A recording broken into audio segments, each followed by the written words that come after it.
My name is Ahna Wilson, and I'm the Superintendent of Women's Rights National Historical Park and Harriet Tubman National Historical Park.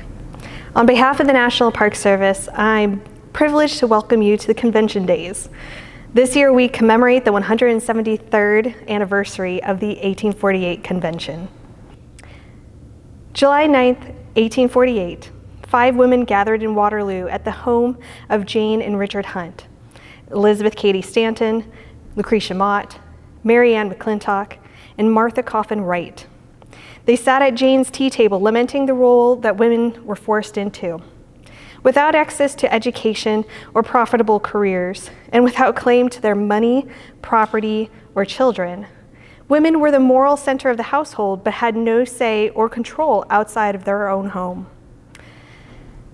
In 9 days, without the benefit of telephone, email, or social media, the 5 women planned a convention that would change the way our nation talked about women's rights. Over 300 people gathered in the Wesleyan Chapel on July 19th and 20th, 1848, to discuss women's lack of equality and the rights that they wanted.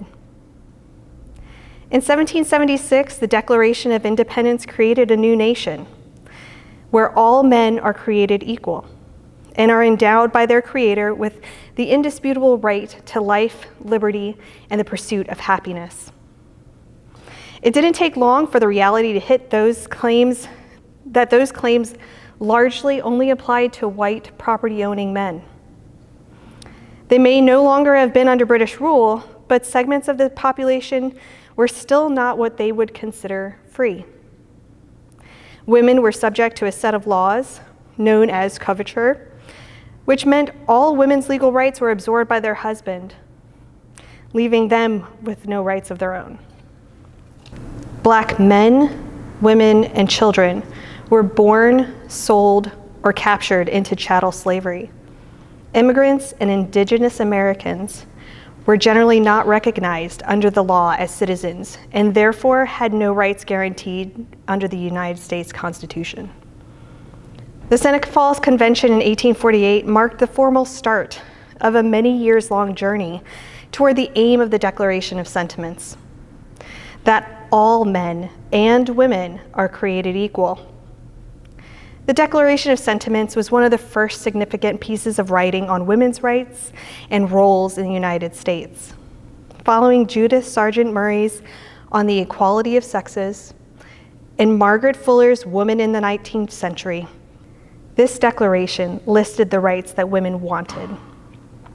And it sparked multiple other conventions and expanded the conversation about equal rights. The Declaration of Sentiments modeled what activism looks like in written form. During Convention Days this year, we examined how women's writings in the first wave of the women's rights movement, it translated into tangible social change. How do words on the page translate into action? This weekend, we are excited to explore with you in conversations around the writing as a means of identity, the value of historical writings, and how these voices on the page were able to transition into massive social and cultural impact, the likes of which we still see benefits of today. It is our hope that this weekend's events will encourage us to continue examining those ideas like activism and freedom in our own pursuit of happiness. Thank you.